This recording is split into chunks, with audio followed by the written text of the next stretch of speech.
Assalamualaikum warahmatullahi wabarakatuh. Selamat datang kembali di channel Pen Invasion, channel yang menyuguhkan video cerita bergambar seputar misteri. Simak terus video dari kami.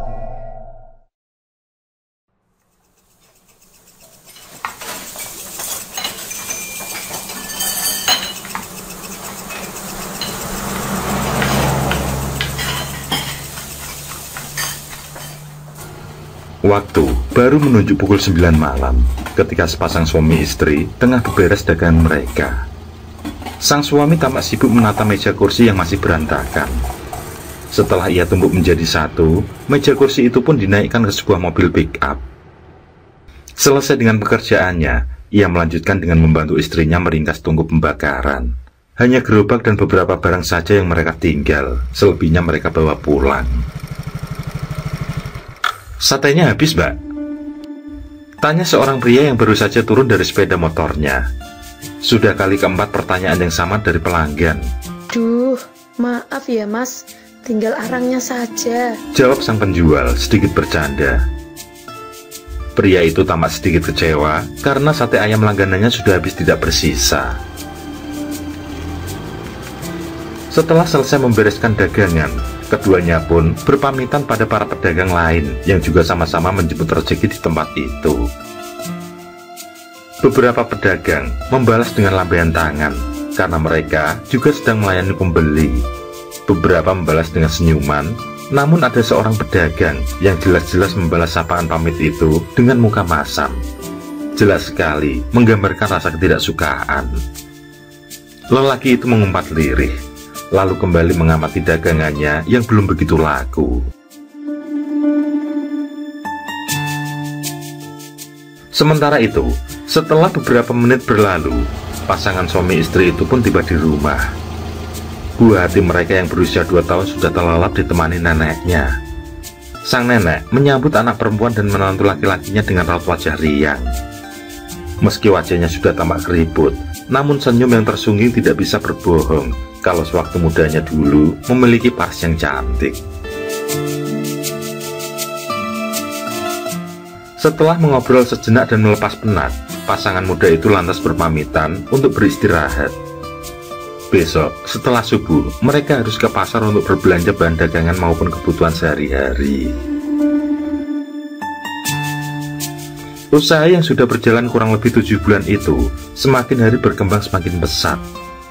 Awalnya hanya laku 2-3 porsi, kini bisa berpuluh-puluh, mungkin ratusan porsi. Pasangan muda itu berdagang dengan jujur, yang selalu menggunakan daging ayam yang masih benar-benar segar sebagai bahan utama. Kemudian mereka tidak pelit untuk meramu bumbu, maka rasa sate yang dihasilkan pun menjadi lezat. Dan satu lagi, mereka selalu minta doa restu ibu setiap kali akan berangkat berjualan. Hari-hari mereka lalui dengan rutinitas yang nyaris tidak berubah. Pagi belanja, siang menyiapkan dagangan, sore berjualan. Begitu terus berulang-ulang. Perlu diketahui bahwa lapak tempat ia berjualan memang dibatasi waktu, yaitu mulai dari jam 4 sore karena lokasi tersebut berada di wilayah pemerintah kota setempat. Jadi, sesuai waktu yang diizinkan, para pedagang di sana pun mulai menggelar dagangan di sore hari.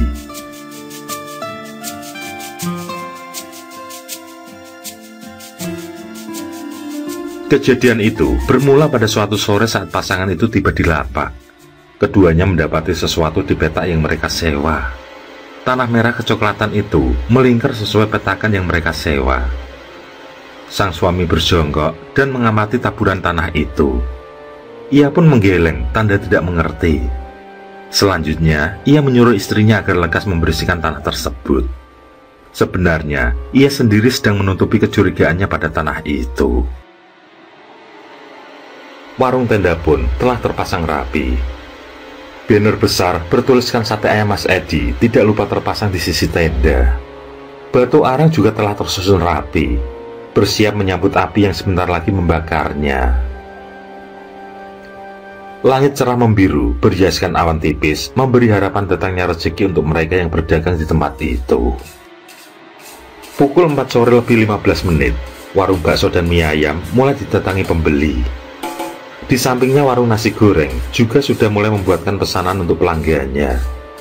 Begitupun dengan lapak somai, cilok, kebab, martabak, lamongan, dan beberapa warung tenda lain sudah mulai memetik rezeki pada sore itu. Edi dan istrinya masih menunggu para pelanggan dengan sabar. Namanya juga adang-adang rezeki, kata Edi menenteramkan hatinya sendiri. Padahal di hari yang sudah-sudah, tidak seberapa lama mereka mendirikan tenda, biasanya akan mulai datang para pelanggan. Memang benar, Edi dan istrinya melihat banyak orang berlalu lalang.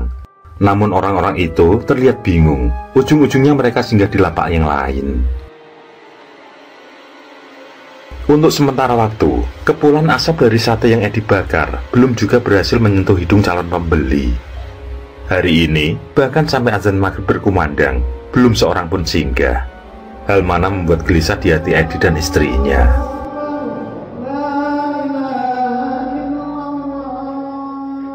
"Dek, kamu sholat dulu nggih, aku nanti menyusul," kata Edi pada istrinya.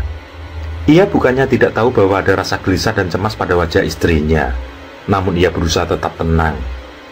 Edi mengakui dalam hati, hari ini berjalan tidak seperti biasanya. Sudah tidak terhitung berapa kali istri Edi menanyakan mengapa hari ini dagangan mereka sangat sepi. Namun jawaban Edi tetaplah sama, inilah rumus berdagang. Ya untung ya rugi, ya rame ya sepi. Dinikmati saja setiap prosesnya. Rezeki sudah ditakar, jadi tidak mungkin tertukar. Mungkin hanya tertunda, yang penting sudah berusaha. Jawaban Edi yang mendadak seperti seorang ustadz terbukti manjur untuk mendinginkan hati sang istri. Barulah setelah lepas waktu Isya, sepasang suami istri dan anaknya datang ke lapak Edi. Mereka memesan 3 porsi plus nasi untuk dimakan di tempat. "Tumben mas, jam segini baru buka?" tanya orang itu pada Edi. Tentu saja Edi dan istrinya mengerutkan kening.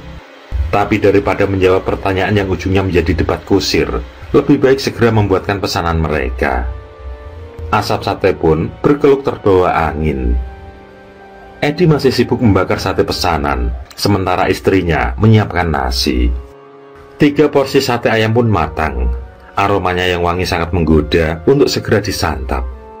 Sang anak perempuan yang berusia sekitar 15-an tahun tampak sudah tidak sabar. Dengan segera ia melahap 1 tusuk. Ia lalu meletakkan tusuk satenya di atas piring berisi nasi. Ia sudah bersiap mengambil 1 tusuk lainnya ketika sebuah benda berwarna putih meloncat dari nasi ke tangannya. Sang anak mengamati benda yang menempel di tangannya.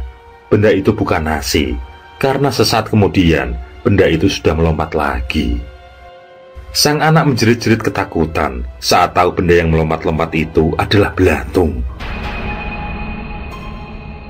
Dan ternyata belatung itu tidak muncul dari piring sang anak saja. Di piring orang tuanya pun terlihat sama. Mereka berlompatan seakan hendak melarikan diri dari nasi yang masih panas. Mereka pun heboh mendapati kejadian yang tidak pernah mereka temui sebelumnya. Sang ibu bahkan terlihat mual saat itu juga. Baru juga mulai makan, sudah ada kejadian yang tidak terduga. Edi dan istrinya terkejut setengah mati. Mereka nyaris tidak percaya dengan apa yang mereka lihat. Tapi ini benar-benar belatung. Berdua dengan mata kepala sendiri menyaksikan puluhan belatung itu berhamburan dari nasi yang mereka hidangkan.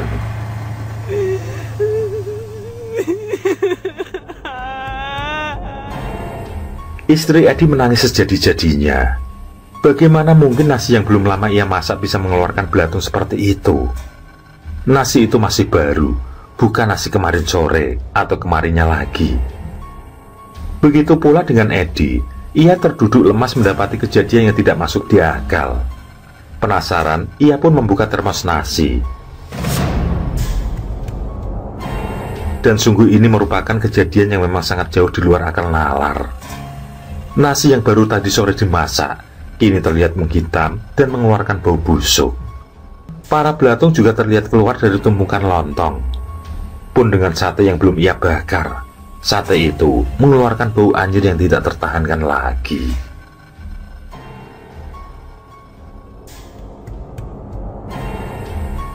Dik, kita pulang saja. Kita pulang. Ada sesuatu yang tidak beres. Lalu mereka pun segera bergemas. Sisa barang dagangan yang masih utuh terpaksa mereka buang begitu saja. Mereka pun pulang dengan hati sedih. Beberapa pedagang lain menanyakan dengan rasa khawatir yang tulus. Namun ada seorang yang tersenyum dengan puas. "Mampus, modiar," bisiknya lirih dengan senyum puas tersungging dari bibirnya.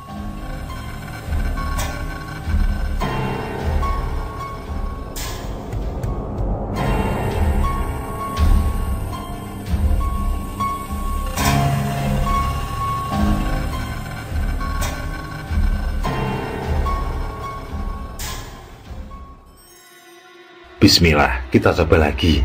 Semoga hari ini diberi kelancaran, dipermudah segala urusan, terhindar dari segala mara bahaya, diberikan ridho dan berkah atas rezeki yang kita peroleh. Amin. Edi dan istrinya lantas memohon doa restu dan berpamitan pada ibu mereka. Tidak lupa, mereka juga bergantian menggendong buah hati mereka. Setelahnya, sang ibu mengantar kepergian anak dan menantunya dengan iringan doa yang tanpa henti.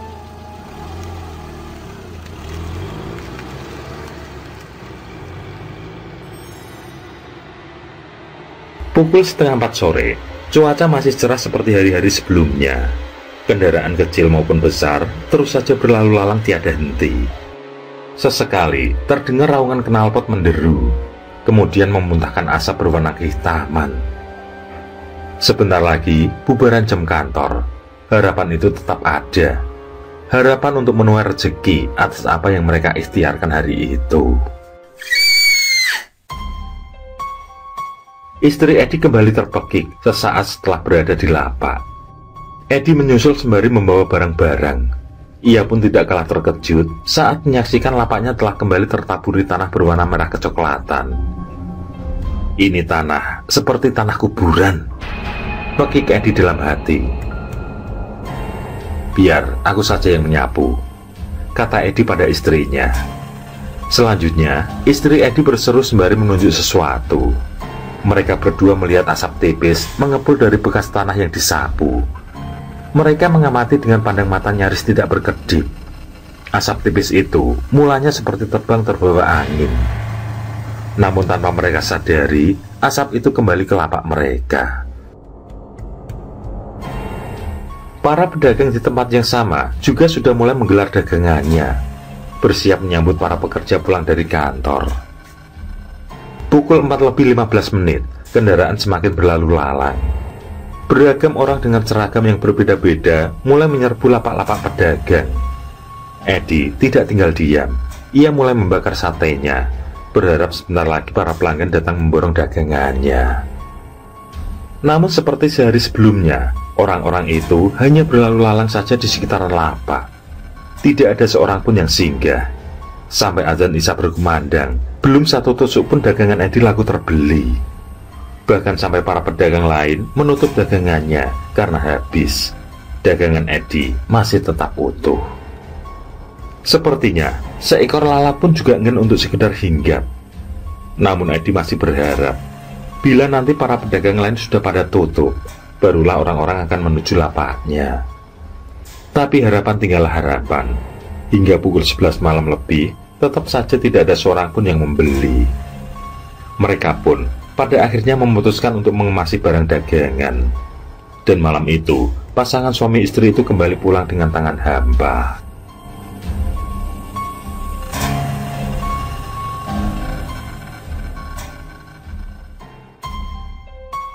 Hingga 5 hari berturut-turut, kejadian yang sama selalu terulang.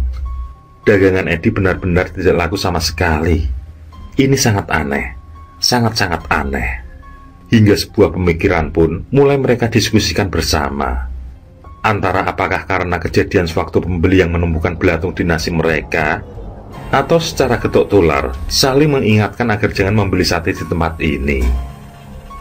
Ataukah karena ada sangkut pautnya dengan tanah merah kecoklatan yang setiap hari selalu muncul di lapak mereka. Antara dua pemikiran yang masuk akal dan di luar akal memang. Namun kenyataannya, selama 5 hari berjualan, dagangan mereka sepi sama sekali. Maka setelah menimbang-nimbang dengan matang, pun atas saran sang ibu, tidak ada salahnya jika Edi dan istrinya menemui orang yang paham urusan seperti itu.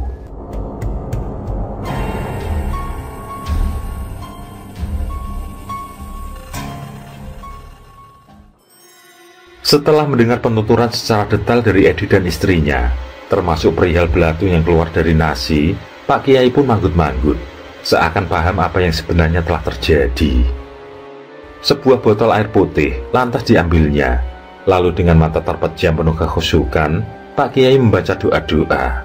Diakhiri dengan beberapa kali tiupan ke dalam botol tersebut. Disuruhnya Edi agar besok menyiramkan air tersebut di sekeliling lapak, sembari membaca Al-Fatihah dan ayat kursi masing-masing 7 kali di setiap sudutnya. Setelah itu, Edi disuruh mencari sesuatu di bawah gerobak atau di sudut-sudut lapak tadi. Kalau menemukan sesuatu, harus langsung dibakar di situ juga, lalu ditiup agar abunya hilang terbawa angin. Hal seperti ini sudah biasa, Mas. Bisa karena iri sebab dagangan sampean laris. Yang penting, sampean yakin kalau sampean tidak pernah berkata sesuatu yang menyakitkan atau pernah berseteru dengan pedagang lain. Edi dan istrinya kompak menjawab kalau usaha mereka lillahi ta'ala, tidak pernah membuat permusuhan dengan siapapun, apalagi dagangan di tempat itu tidak ada yang sama persis.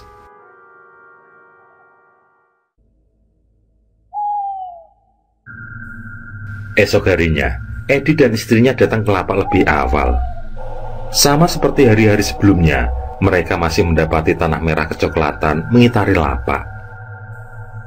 Seperti yang dipesankan Pak Kiai, Edi dan istrinya membaca Al-Fatihah dan ayat kursi sebanyak 7 kali di setiap sudut lapak. Mereka lalu menyiramkan air yang telah diberi doa itu secara merata.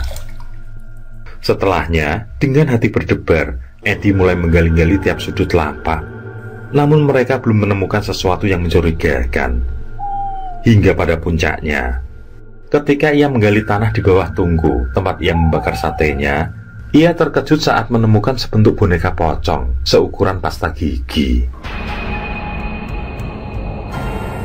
Dengan geram menahan marah, saat itu juga Edi membakar boneka pocong itu. Anehnya, hanya dengan terkena sedikit api saja, boneka menyeramkan itu langsung berubah menjadi abu. Edi meniup abu itu seperti apa yang diperintahkan. Abu bekas bakaran itu memang langsung tertiup angin. Namun apa yang tidak Edi sadari adalah saat kumpulan abu itu mendarat tepat di sebuah lapak tidak jauh dari lapak Edi berjualan. Selanjutnya, asap dari bakaran sate sudah mengepul dan tertiup angin kemana-mana, memberikan isyarat bagi mereka yang lapar untuk segera datang memesan. Apa yang terjadi pada hari itu sungguh merupakan kuasa Tuhan.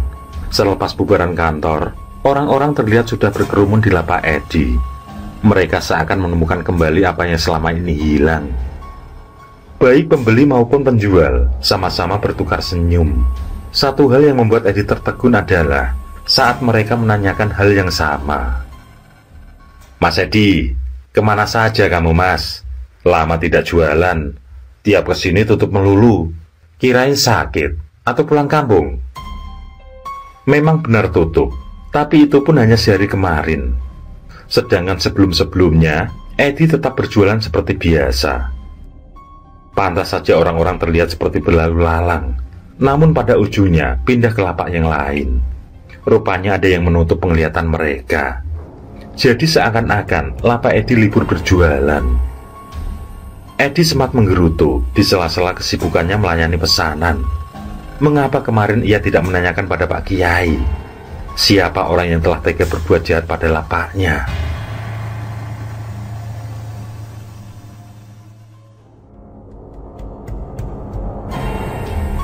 Di sisi lain, seseorang terlihat mengepalkan tinjunya ketika melihat lapak milik Edi telah berkibar seperti semula. Ia sangat marah. Kalau saja tidak mengingat bahwa ia sebenarnya tidak memiliki masalah dengan Edi, sudah akan ia hampiri lapaknya. Akan ia obrak-abrik. Ia bakar sampai jadi abu. Kalau perlu akan ia bantai beserta istrinya sekalian. Hatinya panas. Ia melihat Edi sebagai orang baru tapi bisa langsung sukses. Sedangkan ia bertahun-tahun berjualan, tapi rezekinya seperti enggan mendekat. Orang itu kembali mengepalkan tinjunya. Dengan serta-merta, ia pun meludah, lalu meluncur berbagai nama binatang dari mulutnya.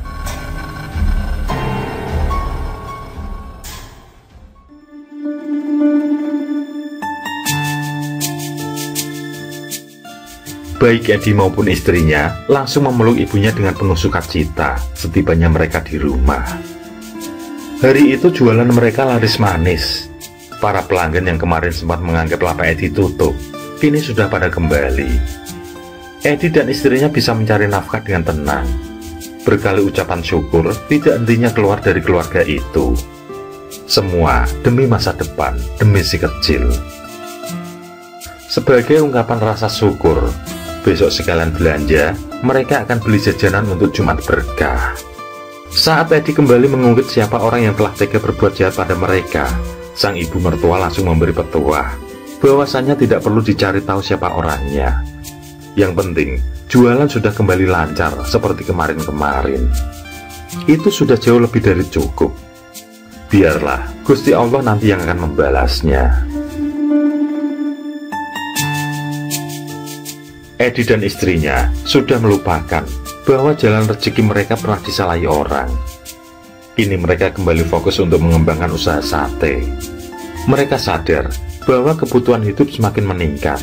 Listrik naik, air naik, harga ini itu naik. Kalau tidak bekerja dengan sungguh-sungguh, bagaimana nanti dengan Julaiha, anak mereka? Julaiha harus bisa bersekolah sampai pendidikan tinggi. Bisa jadi dokter, perawat, atau jadi pegawai negeri misalnya, atau jadi YouTuber juga tidak apalah. Maka hari demi hari Edi dan istri lalui dengan sungguh-sungguh dalam menjalankan usahanya. Mereka mulai memikirkan untuk mencari tempat permanen, agar bila mana lapak yang mereka sewa mengalami perubahan dan sebagainya, mereka sudah siap dengan tempat baru. Mengingat tempat itu adalah lahan milik pemerintah kota, bisa jadi dalam rencana ke depan akan diubah untuk keperluan lain dan sebagainya. 6 bulan pun tanpa terasa berlalu. Omset usaha yang dikelola Edi bersama istrinya berkembang sangat pesat. Dari awalnya menyewa 1 lapak, kini ia bisa menyewa 2 lapak sekaligus. Edi bahkan sudah mulai melayani penjualan secara online. Saking ramainya usaha yang ia jalankan, saat ini ia bahkan mengajak 2 sepupunya untuk membantu. Kesuksesan yang Edi raih tentu membuat orang yang iri pada usahanya semakin terbakar hatinya. "Nduk Cahayu, kamu kenapa? Kok panas sekali badanmu?" kata Edi sembari menggendong anaknya yang rewel karena badannya demam tinggi. Sang istri yang khawatir selalu memeriksa kondisi anaknya. Sejak sore tadi, badan Julaiha mulai panas. Edi yang buta soal penyakit berpendapat dalam hati, anaknya itu memang usil. Kalau sudah bermain susah untuk dihentikan. Mungkin karena kecapean, apalagi cuaca sedang gampang berubah. Siang panas, malam tiba-tiba hujan deras, lalu hawa mendadak dingin. Edi yang sebenarnya dalam kondisi lelah, langsung mengambil inisiatif untuk memeriksakan anaknya. Ia sangat khawatir kalau terjadi apa-apa pada Julaiha. Syukur-syukur benar memang hanya karena kecapean saja. Maka malam itu juga Edi dan istrinya berangkat menuju klinik tidak jauh dari rumah mereka.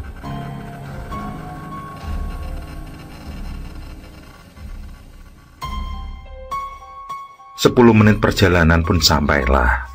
Di klinik, Edi langsung disambut perawat piket dengan ramah. Dokter jaga juga segera melaksanakan tugasnya dengan langsung menanyakan hal-hal yang berkaitan dengan kondisi pasiennya. Ia juga memeriksa Julaiha dengan sangat serius. Dalam penanganan dokter, Julaiha tampak tenang. Tidak ada istilah rewel, nangis dan lain-lain. Benar-benar tenang. Berbeda jauh ketika tadi masih berada di rumah. Setelah beberapa saat Pak Dokter memeriksa kondisi Julaiha, ia pun berkata pada Edi dan istrinya jika suhu badan Julaiha sudah normal kembali. Tidak ditemukan tanda-tanda yang membahayakan, sehingga tidak ada yang perlu dikhawatirkan. Resep obat yang diberikan hanya berupa vitamin saja. Edi dan istrinya pun lega. Julaiha hanya kecapean saja, hanya perlu beristirahat. Maka setelah menebus resep dan membayar biaya berobat, Edi dan istrinya langsung meluncur pulang.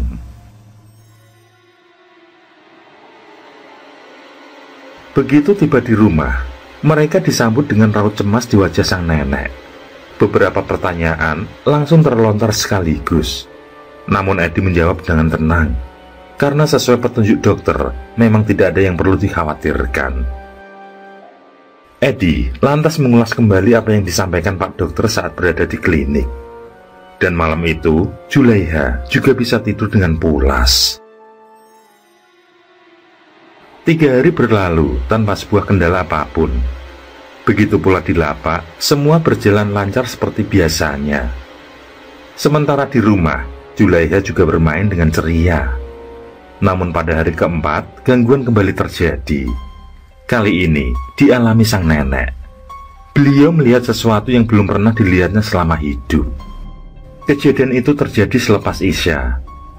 Bermula saat beliau sedang menenangkan cucunya yang kembali rewel seperti 3 hari yang lalu. Saat itu mereka sedang berada di ruang tengah. Tiba-tiba saja terdengar suara bergemuruh disertai kobaran api yang menyala-nyala. Api dengan warna kuning kemerahan terlihat melalap bagian dapur. Padahal saat itu beliau tidak sedang menyalakan kompor. Beliau melihat kobaran api itu berpindah-pindah. Saat beliau pertama melihat, api berada di area dapur. Di saat berikutnya, kobaran api itu membentuk sebuah bola besar, lalu menggelinding mendekatinya. Namun sesaat sebelum bola api itu mengenai sang nenek, bola api itu berpindah haluan dengan merangkak naik melalui dinding rumah. Sang nenek yang ketakutan langsung menggendong Julaiha untuk dibawa lari menuju rumah tetangga. Pukul 10 malam lewat beberapa menit, Edi dan istrinya sudah sampai di rumah, namun mereka mendapati rumah dalam keadaan kosong. Di kamar-kamar maupun di dapur, Edi tidak mendapati ibu mertua maupun anaknya. Secara ibu mertuanya tidak pernah keluar rumah saat malam hari. Apalagi harus membawa Julaiha yang masih bocah. Ada perasaan tidak enak yang secara tiba-tiba datang mengusik. Edi dan istrinya sudah akan mencari ketika ibu mertuanya dengan tergopoh-gopoh pulang di antar tetangganya. Tetangga baik hati itu sempat menjelaskan sedikit mengapa ibu mertuanya bisa berada di rumahnya. "Biar ibu yang menjelaskan sendiri, saya juga kurang paham," kata bapak tetangga. Penjelasan ibu mertua yang seakan-akan tidak masuk akal bisa diterima. Bagaimanapun ia pernah mengalaminya sendiri. Tidak masuk akal, namun sungguh terjadi. Malam itu, Edi dan istrinya terpaksa harus kembali memikirkan apa yang sedang terjadi. Apakah orang yang pernah menjahatinya kembali membuat ulah? Di kamar tidur, Edi dan istrinya hanya bisa merebahkan diri sembari berdiskusi. Pikiran mereka terus berputar. Tubuh yang sudah lelah dan butuh istirahat terpaksa harus terjaga barang sejenak.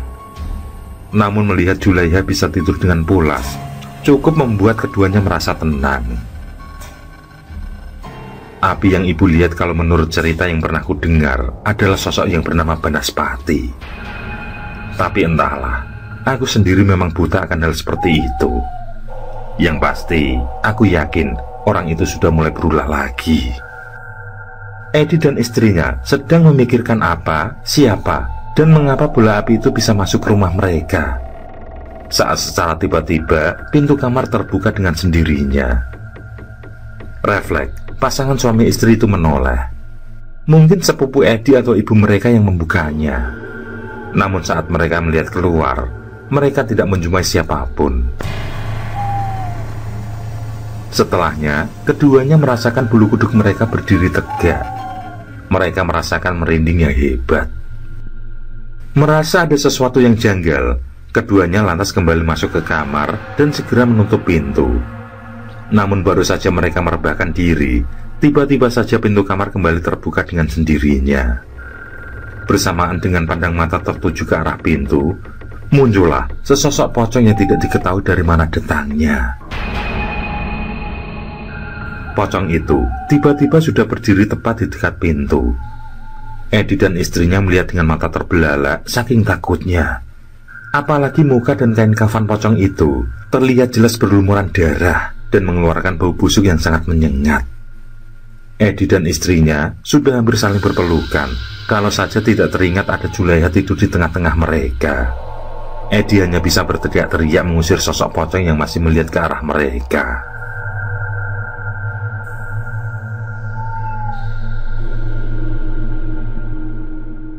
Kejadian menyeramkan yang menghantui keluarga Edi semakin berlanjut. Hampir setiap hari, keluarganya mendapatkan gangguan berupa penampakan maupun suara-suara yang tidak jelas wujudnya. Mereka juga selalu menemukan tanah berwarna merah kecoklatan tersebar baik di lapak maupun di lantai rumah. Gangguan itu juga kembali menyerang ke lapak Edi. Ada saja kejadian yang membuat orang-orang merasa kapok. Mulai dari belatung yang tiba-tiba muncul di makanan, sate yang tiba-tiba gosong meski baru sebentar dibakar. Bahkan seringkali tungku yang dipakai untuk membakar sate tiba-tiba meledak. Dan satu hal yang paling menguras pikiran Edi adalah Julaiha mulai sering mengalami demam tinggi disertai jeritan-jeritan seperti orang sedang ketakutan.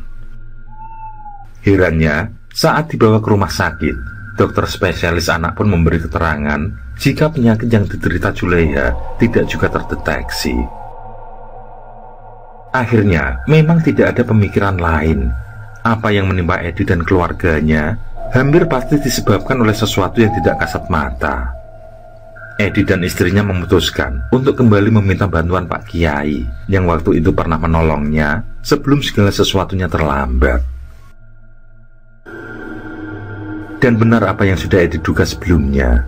Menurut Pak Kiai, pelakunya masih orang yang sama, dengan sebuah alasan yang sama pula.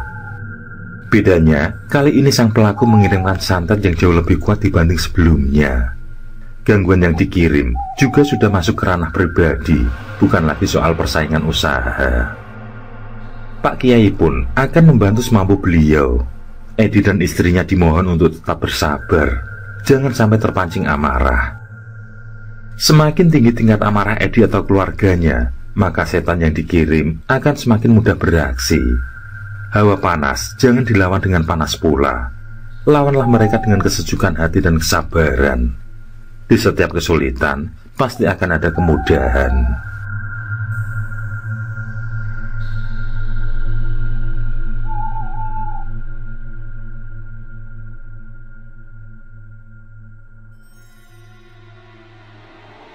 Berbekal air yang sudah diberi doa, Edi dan istrinya membentengi rumah dan lapak mereka. Alhamdulillah, dalam waktu kurang dari seminggu, gangguan-gangguan itu mulai pergi. Apalagi saat Edi berhasil menemukan benda-benda yang Pak Kiai katakan. Di halaman depan, Edi menemukan sebuah pocong kecil. Di halaman belakang, ia menemukan berbagai benda tajam seperti paku berkarat, pecahan beling, silet, dan beberapa jarum jahit yang sudah karatan. Benda-benda itu terbungkus kain mori.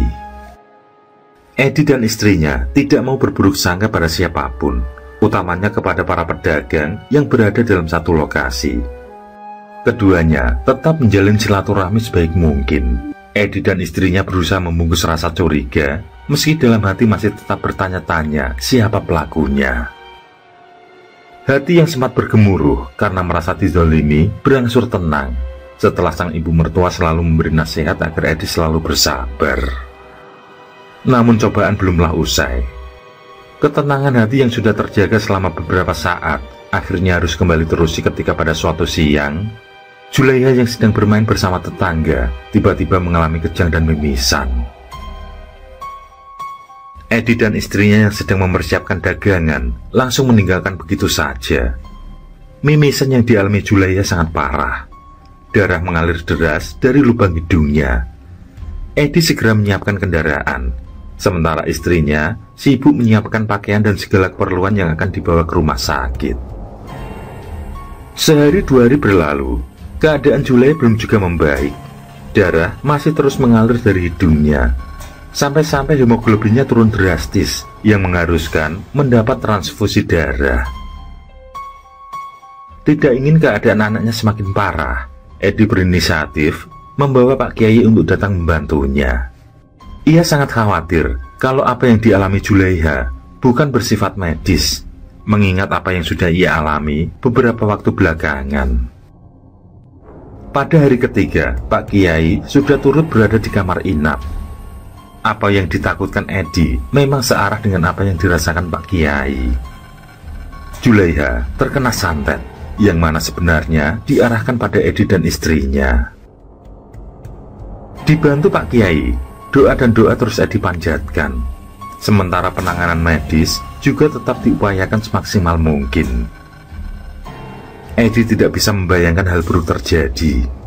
Ia memang berusaha tegar, namun kecemasan yang mendalam meruntuhkan juga air matanya. Semakin hari, Julaiha semakin hilang kesadaran. Tubuh mungil itu terlihat lemas, tidak bertenaga. Anak itu bahkan sudah sering kehilangan kontak saat bapak maupun ibunya memanggil namanya. Pak Kiai yang membantu lewat doa tetap memberikan seluruh kemampuannya. Bahkan tidak jarang, Pak Kiai juga mengalami mimisan yang sama.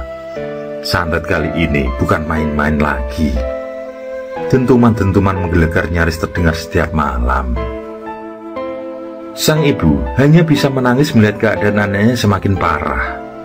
Bagaimana tidak, dari hari ke hari, Julaiha semakin terus mengalami pendarahan. Tubuhnya juga semakin pucat. Hampir beberapa menit sekali, Julaiha mengalami kejang. Terkadang disertai hentakan nafas yang mengalir satu-satu, seperti jantung yang sudah hampir berhenti berdetak. Siapapun orangnya tidak akan tega melihat kondisi Julaiha. Sampai sang ibu hanya bisa pasrah dengan kondisi yang menimpa anaknya. Hari kelima, saat itu Julaiha sudah berada di ruang ICU. Kondisinya semakin kritis, apalagi Pak Kiai yang ikut membantu pada akhirnya tumbang setelah merasakan dadanya sesak seperti terhantam benda keras. Edi dan keluarganya pun hanya bisa menahan kesedihan. Hampir setiap selesai sholat fardu, mereka bersama-sama membaca surat Yasin. Demi satu hal, kalau Allah akan mengambil, biarlah Julaiha segera diambil agar tidak terlalu lama merasakan sakit. Namun bila Allah hendak memberikan kesembuhan, mohonlah segera diberikan obat. Pada suatu malam, hati sang ibu nyaris tidak bisa melihat kenyataan. Sang buah hati tidak ada lagi respon. Nafasnya mulai tersengal. Sang ibu terus memohon pada Allah. Hatinya tersayat melihat buah hatinya. Beberapa saat kemudian, dengan berlinang air mata, sang ibu membisikkan sesuatu ke telinga Julaiha. Nak, ibu sangat menyayangimu, nak. Ibu tidak ingin kamu pergi. Ibu ingin kamu sehat. Ibu ingin melihatmu bermain-main lagi. Ibu ingin mendampingimu hingga dewasa. Ibu ingin melihatmu tumbuh. Ibu juga ingin melihatmu besar. Tapi bila kamu sudah tidak kuat, nak, ibu ikhlas. Ibu ikhlas. Sang ibu terisak, air matanya tidak terbendung lagi. Sederas-derasnya mengalir. Saat kata ikhlas itu terucap, bersamaan itu pula Julaiha mengembuskan nafas terakhirnya. Julaiha yang masih kecil tidak berdosa itu harus meninggalkan bapak, ibu dan keluarga untuk selama-lamanya. Kini tidak ada lagi celotehan sang buah hati. Tidak ada lagi canda tawa. Tidak ada rengekan minta gendong, minta ini, minta itu. Julaiha telah melepas rasa sakitnya. Julaiha telah kembali ke pangkuan sang pencipta. Kini tinggal menyisakan tangis bagi keluarganya. Sungguh sebuah tangis kesedihan dan kehilangan. Edi dan keluarganya merasa hancur. Kehilangan Julaiha merupakan sebuah cobaan yang sangat berat bagi mereka. Mereka paham, semua yang bernyawa pasti akan mati. Namun tentu bukan mati dengan cara yang sedemikian tragis. Apalagi Julaiha hanyalah seorang bocah yang masih polos. Mengapa ia harus mengalami kejadian ini? Bukankah ia dan istrinya yang diincar? Lagi-lagi, perkiraan Edi benar. 40 hari semenjak kepergian Julaiha, ia mengalami hal serupa seperti yang dialami anaknya. Tiba-tiba kepalanya terasa pusing, seperti terhantam palu berkali-kali. Edi juga mengalami mimisan parah. Ia limbung dan pingsan. Keluarga tidak ingin kehilangan untuk kedua kali. Mereka bergerak cepat dan kembali meminta bantuan Pak Kiai sebelumnya. Kali ini, Pak Kiai tidak bertindak sendirian. Beliau mengajak saudara seperguruan untuk ikut membantunya. Dan kali ini, kekuatan pun berimbang. Bahkan dalam waktu kurang dari 4 hari, kondisi Edi berangsur membaik. Saat itu, satu hal yang mengerikan terjadi. Edi memuntahkan beberapa paku kecil berkarat, disusul pecahan beling, jarum jahit, dan yang terakhir, beberapa kelabang besar ikut keluar dalam kondisi mati. Untuk kali ini, Edi tidak bisa lagi memberi maaf. Siapapun pelakunya, ia telah membunuh anaknya. Darah balas darah. Edi memohon kepada kedua kiai yang menolongnya untuk mengembalikan santet yang dikirim. Dan permohonan itu memang akan beliau kabulkan. Mereka telah menebar angin. Kini mereka pun harus menuai badai.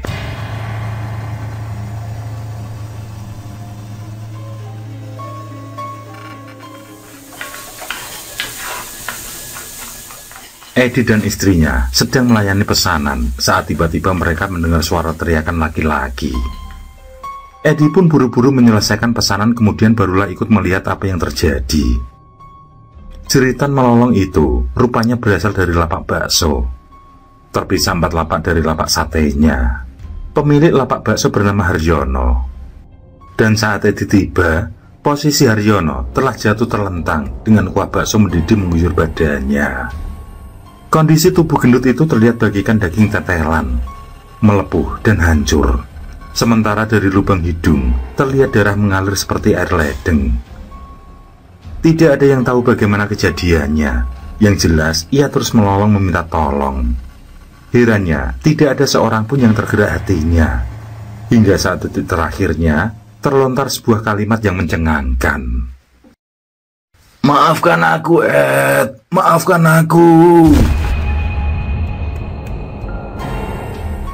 Dan bersamaan dengan permohonan maaf itu, sebuah kejadian mengerikan terjadi kembali. Perut Haryono tiba-tiba meletus. Ususnya terburai seketika. Organ-organ dalamnya ikut berhamburan. Dan orang-orang melihat dengan mata kepala sendiri. Berpuluh kelabang besar merayap keluar dari perut yang terbelah.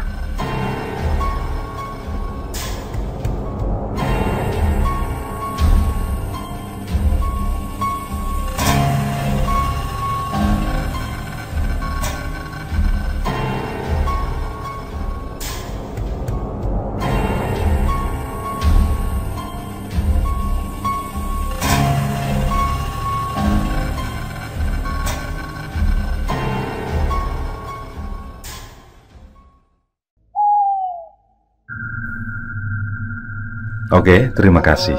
Semoga kawan-kawan terhibur, dan untuk ke depan, semoga channel ini bisa lebih baik lagi. Akhirul kalam, wassalamualaikum warahmatullahi wabarakatuh. Sesandingan hormat kali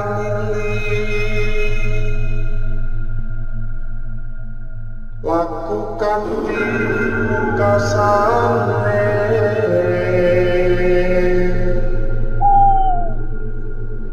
Anda kersaning Gusti.